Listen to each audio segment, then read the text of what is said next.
Not even Jesus could rescue Arsenal from the darkness of the forest, and that is how they ended up losing 1-0 to Nottingham Forest. Arsenal's defeat means that Manchester City are now the champions of the 2022-2023 season. It also meant that Nottingham Forest have saved themselves from going to relegation.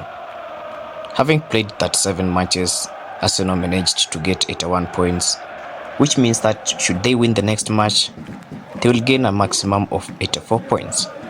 On the other hand, Manchester City have a total of 85 points from 35 matches. And don't forget, they have a match against Chelsea today. What a way to win the Premier League with your opponent giving you a guard of honor. In the last 6 years, Manchester City have now won the title 5 times, almost turning the EPL into a farmers' league. And all the glory narrows down to one man, Pep Guardiola. Some of you might bring the topic of money, but I will annul it right now. See, no one was ever interested in signing Akanji before he was brought to Manchester City. And the same goes to Laporte, who at some point lost the plot and was benched for a long time. See him now. What about Ake? He was a Chelsea reject and a Bournemouth boy. See how he is balling now. The only players in the current squad that Pep Guardiola inherited were KDB and John Stones, but he added value to them, and man, they are a threat. Stones is even used as a holding midfielder. But keyboard warriors would not know the only talk of financial fair play, which is lovable. No matter how much a club spends on players, if they don't have the right strategies, they will keep buying flops at exorbitant prices and continue mourning. Is Chelsea and Manchester United clicking something to your mind?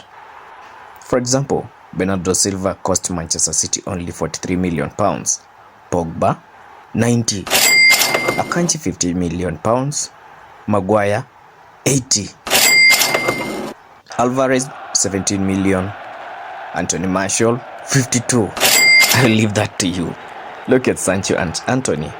And speaking of Anthony, what kind of play was he exhibiting yesterday? Is Ten Hag afraid of benching him? That brings me to the topic. Is Anthony and Weghorst a puppet of the coach? Because, tell me, no matter how awful those players are, they will always find a way into the squad. I really don't know, but I'm gutted by their code of conduct and how Ten Hag handles the whole situation.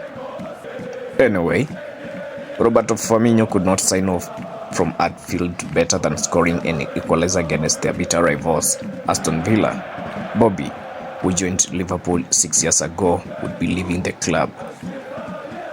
And it is not just Bobby alone.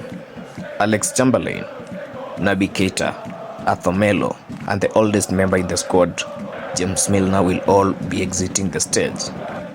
And David De Gea won the Golden Glove with 17 clean sheets. See you in the next video.